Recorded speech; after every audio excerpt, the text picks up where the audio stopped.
प्रिय भाई एवं बहनों, आज हम आप लोग को ये बतलाने जा रहे हैं कि भगवान श्री कृष्णचंद्र जी ने अर्जुन जी से कहा है कि मेरे तेरे बहुतों बार जन्म हो चुके हैं, बहुतों जन्म हो चुके हैं। मैं इस जन्म के बारे में, उन जन्मों के बारे में जानता हूँ, परंतु तुम नहीं जानते हो। ऐसा क्यों? इसके बारे में हम आप लोगों को जानकारी देने जा रहे हैं। श्रीमद् भगवद गीता अध्याय 4 श्लोक 5 में भगवान श्री कृष्ण ने निज मुखारबिंद से अर्जुन को कहा है कि मेरे और तेरे बहुतों जन्म हो चुके हैं।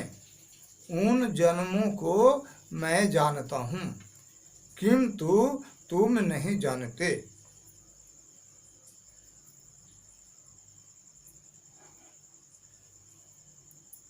ऐसा इसलिए कहा कि कृष्ण विष्णु के अवतार होने से उन पर माया का प्रभाव नहीं पड़ता है, इसलिए पूर्व जन्म की सारी बातें स्मरण में बनी रहती हैं, जबकि अन्य लोगों पर विष्णु की माया प्रभाव डाल देती है,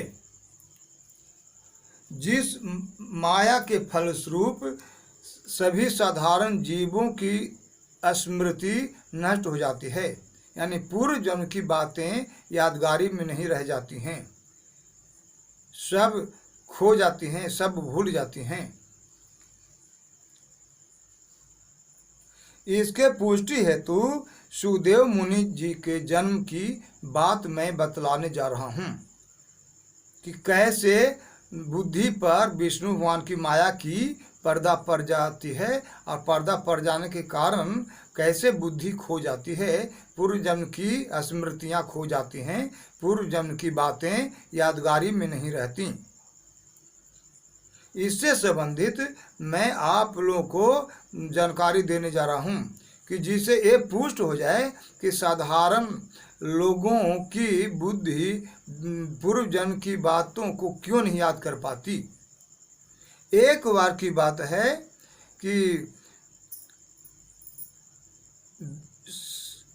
वेद व्यास श्री कृष्ण द्वैपायन वेद व्यास जी की पत्नी गर्भवती थी। 12 वर्ष तक गर्भ का प्रसव नहीं हो सका। 12 वर्ष तक सुखदेव मुनि जी की आत्मा अपनी माता के गर्भ में विद्यमान रहे, बरकरार रहे।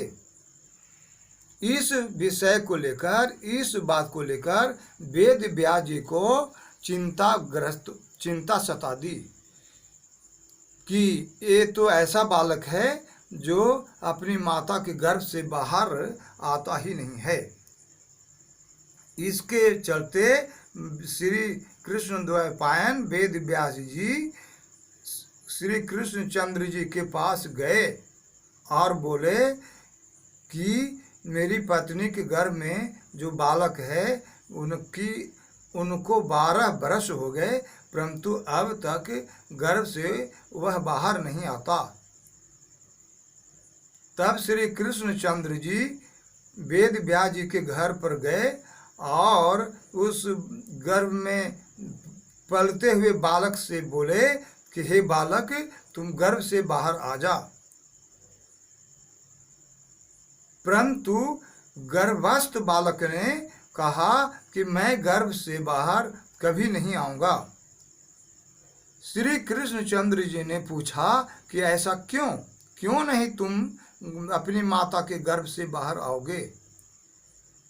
तब अंदर से गर्भस्थ शिशु ने कहा कि मैं अपनी माता के गर्भ में ही रहना चाहता हूँ, क्योंकि गर्भ से बाहर होने के उपरांत आपकी माया अर्थात विष्णु की माया हमारी बुद्धि पर पर्दा डाल देगी, तब पूर्व जन्म की बातें सब विस्मृत हो जाएंगी, अर्थात खो जाएंगी। सारी बातें स्मरण से हट जाएंगी। पूर्व जन्म की बातें सारी की सारी खत्म हो जाएंगी। तो मुझे क्या पता, मैं तो अबोध हो जाऊंगा। फिर भी श्री कृष्णचंद्र जी ने उस गर्भस्थ शिशु से कहा कि तुम अपनी माता के कष्ट के निवारण हेतु गर्भ से बाहर आ जा।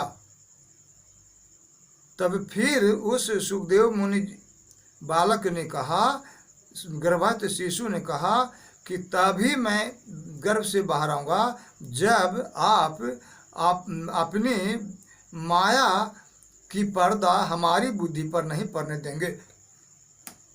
यानी गर्भ से मैं बाहर तभी आऊँगा जब आप अपनी माया हम पर नहीं आने देंगे, आप अपनी माया का स्पर्श हम तक नहीं होने देंगे।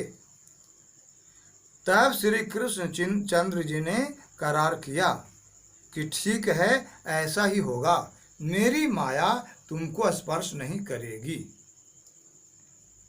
उस तदोपरांत यानी तत्पश्चात वेद व्यास जी की पत्नी के गर्भ से वह शिशु गर्भस्थ बालक बाहर आया, अर्थात भूलोक में पृथ्वी पर आया। और जैसे ही वह गर्भ से बाहर हुआ कि वह भागना चालू कर दिया, भागता हुआ जंगल की ओर चला गया। इस तरह से सिद्ध होता है कि साधारण मानवों पर विष्णु की माया वास्तव में पड़ती है और पूर्व जन्म की बातों को खत्म कर देती है। पर जब वेद व्यास जी की पत्नी के गर्भस्थ शिशु पर अपनी माया का प्रभाव नहीं पड़ने दिए, अर्थात जब वह बालक जन्म लिया और उस पर श्री कृष्णचंद्र जी जो विष्णु जी थे वह अपनी माया को नहीं पड़ने दिए, तो वह बालक जंगल की ओर भाग गया, अर्थात जंगल की ओर चला गया। अगर उस पर विष्णु का प्रभाव पड़ जाता तो वह बेहोश हो जाता, अर्थात शुद्ध बुद्ध खो जाता और अबोध बालक की तरह वो भी बन जाता और पूर्व जन्म की सारी बातें स्मरण से उतर जाती, अर्थात सारी बातें भूल जाते। परंतु कृष्ण की माया नहीं पड़ने के चलते उस भूत की सारी बातें, पूर्व जन्म की सारी बातें यादगारी में बनी रहीं और इस तरह से वह जंगल की ओर चल दिया। इससे सिद्ध होता है कि साधारण मानवों पर विष्णु भगवान की माया पर्दा डाल देती है, उसकी बुद्धि को सुला देती है, उसकी बुद्धि को शांत कर देती है, जिससे वह पूर्व जन्म की बातों को स्मरण करने में असमर्थ हो जाती है। ये साधारण मानवों के लिए है, जबकि विष्णु भगवान जब अवतार लेकर के इस पृथ्वी पर आते हैं तो वे तो खुद ही मायावी हैं और वो खुद ही हइये हैं, तो उन पर माया कौन डाले?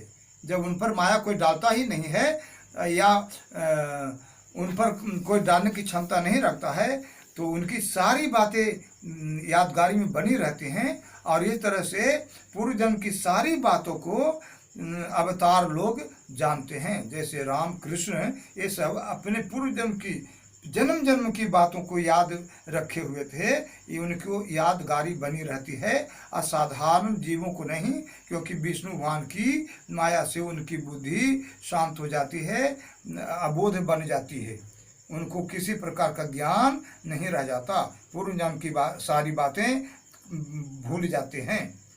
इस तरह से सिद्ध होता है कि हम सब साधारण जीव जन्म लेने के बाद पूर्व जन्म की बातों को भूल जाते हैं, परंतु अवतार अर्थात राम कृष्ण इत्यादि पूर्व जन्म की बातों को स्मरण में बनाए रखते हैं, यानी उनको पूर्व जन्म की सारी बातें याद रहती हैं। इस तरह के ज्ञान की जानकारी हेतु आप हमारे चैनल MS सत्यम SR वर्ल्ड को और सत्यम SR वर्ल्ड को सब्सक्राइब करें ताकि इस तरह की जानकारी आप लोगों को हो सके।